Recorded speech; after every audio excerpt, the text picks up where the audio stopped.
નમસ્કાર, કેમ છો? હું છું સિતાબ કાદરી. આપ જોઈ રહ્યા છો voice of India news channel. Palanpur Ambaji highway પર 2 દિવસ અગાઉ બાળ તસ્કરીનો મામલો, અપહરણનો મામલો સામે આવ્યો હતો. બનાસકાંઠા એલસીબીએ બાળ તસ્કરીનો કર્યો પર્દાફાશ. ધનપુરા પાટિયા નજીકથી 4 વર્ષીય બાળકનું અપહરણ થયું હતું, જ્યારે બનાસકાંઠા જિલ્લા પોલીસ વડાએ સમગ્ર પોલીસ એલર્ટ કરીને ઓપરેશન દેવ હેઠળ પોલીસ, એલસીબી, એસઓજી અને સ્થાનિક પોલીસની અલગ અલગ 7 ટીમો બનાવી હતી. ગાડી ધનપુરાથી દાતા સુધી 70થી 80 જેટલા સીસીટીવી તપાસી સર્ચ ઓપરેશન હાથ ધરાયું હતું. દાતા નજીકથી બાળકને રિકવર કરી આરોપીઓએ અટકાયત કરી હતી. શૈલેષ ગમાર નામના આરોપીને પોલીસે કરી હતી અટકાયત. શૈલેષ ગમાર, બાબુ નામના 2 આરોપીઓ બાળકોનું અપહરણ કરી વેચી મારતા હતા. અગાઉ પણ આરોપી શૈલેષ દ્વારા એક બાળકીને 1 લાખ રૂપિયામાં વેચી મારી હતી.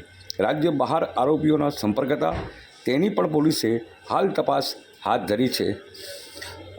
રાજ્ય બહાર પણ આરોપીઓ બનાસકાંઠામાંથી નવજાત બાળકોને અપહરણ કરી રાજ્ય બહાર બાળકોને વેચી મારતા હતા.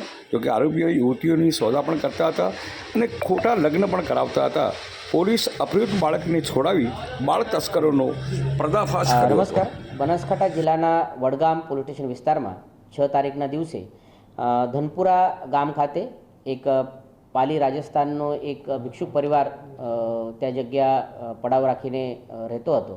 તેના જે નાના બાળકો હતા તેમાંથી એક 4 વર્ષનો જે નાનું બાળક હતો, તેઓને ગુનાહિત પ્રવૃત્તિ ધરાવતા એક કિસ્મે ગાડીમાં આવીને લલચાવીને તેઓનું અપહરણ કરીને લઈ ગયા હતા. તે પછી પોલીસને આ બાબતે માહિતી મળી. માહિતી મળ્યા પછી અમે ઓપરેશન દેવનો શરૂઆત કરી.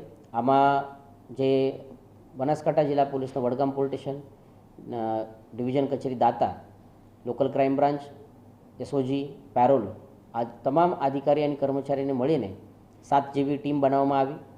પ્રથમતા આ જે ગાડી હતી તે ગાડીની જે અમારા પાસે ડિસ્ક્રિપ્શન હતું તે ડિસ્ક્રિપ્શન ધ્યાને રાખીને આગળ પાછળના લગભગ 70થી 80 જેવા કિલોમીટર વિસ્તારના સીસીટીવી ચેક કરવામાં આવેલ. આ સીસીટીવીના માધ્યમથી ગાડીના ડિટેલ મેળવીને પછી સર્ચ ઓપરેશન હાથમાં ધરવામાં આવેલ અને ગણતરીના કલાકમાં 4 કલાકમાં આ બાળકને અને આ આરોપીને પકડવામાં આવેલ. બાળકને રિકવર કરીને તેના જે મા પિતા છે તેઓને પણ સોંપવામાં આવેલ છે. અને જે આરોપી હતો તે આરોપીનું નામ શૈલેષભાઈ ગમાર છે. શૈલેષભાઈ ગમાર એક પાબુ ઉર્ફે બાબુ ભગોરા, જે પણ બનાસકાંઠાના જ વતની છે, તેઓના સાથે સંપર્કમાં હતા.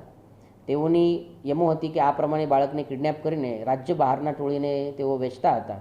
લગભગ 1 થી 1.5 કલાક જેવા રકમમાં આ સોદા તેઓનો નક્કી થતો હતો.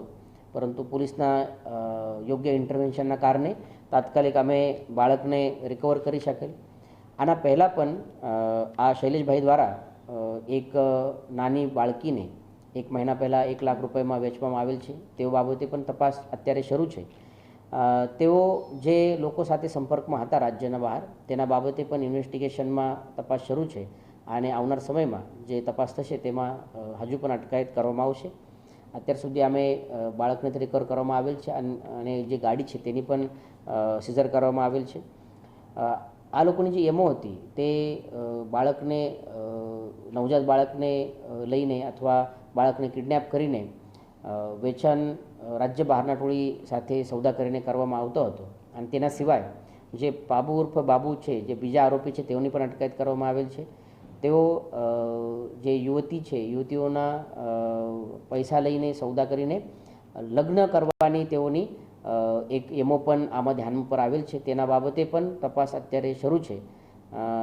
તમામ ટીમ દ્વારા જે તાત્કાલિક કામ કરવામાં આવેલ તેના કારણે બહુ સારી રીતે બાળકની રિકવરી કરવામાં આવેલ, કેમ કે સોદા નક્કી થયેલ હતો અને થોડો પણ વિલંબ થતો તો કદાચ આ બાળક રાજ્ય બહાર જતો રહેવાની શક્યતા હતી અને તે પછી થોડા પ્રયત્નો વધુ કરવો પડતો હતો. પરંતુ ભિક્ષુક પરિવાર અને એક નાના પરિવારના બાળકને પાછળ આપવામાં તમામ ટીમને જે સફળતા મળી છે તે બદલ પણ હું ટીમને અભિનંદન આપું છું.